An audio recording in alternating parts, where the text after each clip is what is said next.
All right, welcome to the instruction video on the blues piano exercises. Now, please watch this whole video because some of the stuff at the beginning just shows how it works, but I'm also going to give you some tips later on how to progress if you get stuck on some of these exercises. All right, so here's how it's laid out. Basically, each video is going to be a call and response on blues riffs, and each video gets progressively harder and harder.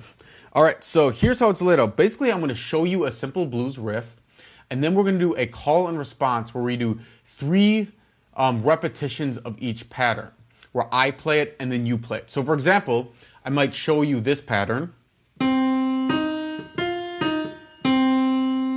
Let's say that's our riff. So I'm going to play the left hand part, and I'm going to play the right hand, and then you're going to play the right hand. You don't have to play your left hand for this. I just want you to focus on the right hand part because we're working on improvisation. So it goes something like this.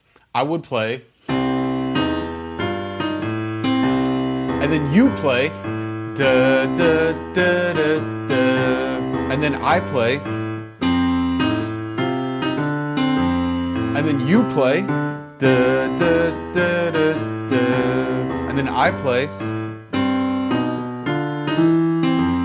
and then you play, da da da da. So each pattern you're going to play a total of 3 times. Now the reason I do 3 times is maybe the first time you kind of mess up, then the second time it gives you another chance, or maybe you mess up the second time too, then you have another chance on the third time. All right, so if you get stuck on these, realize that you want to use the pause button and the little, not rewind button, but the little where you can click to go to a certain point in the video often in these videos. So for example, I might show you a riff and maybe it's kind of complicated. Maybe I show you a riff that's like, you might have to pause the video and kind of practice that on your own a little bit, and maybe rewind and watch me do it again and then practice again. And then wait until, and then start playing after I add the left hand.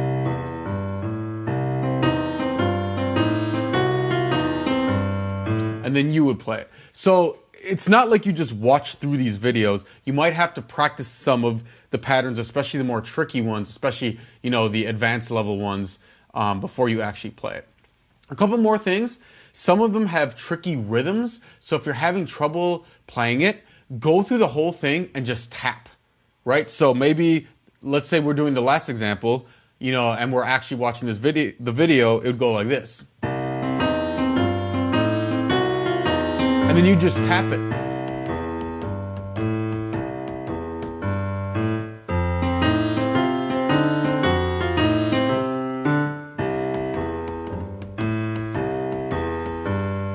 And so on. That way you can get the rhythm down pat, and then you can add the melody. Another thing you can do in between tapping and playing is you can tap it, and then you can play it on a single note, right? So you might play it like this.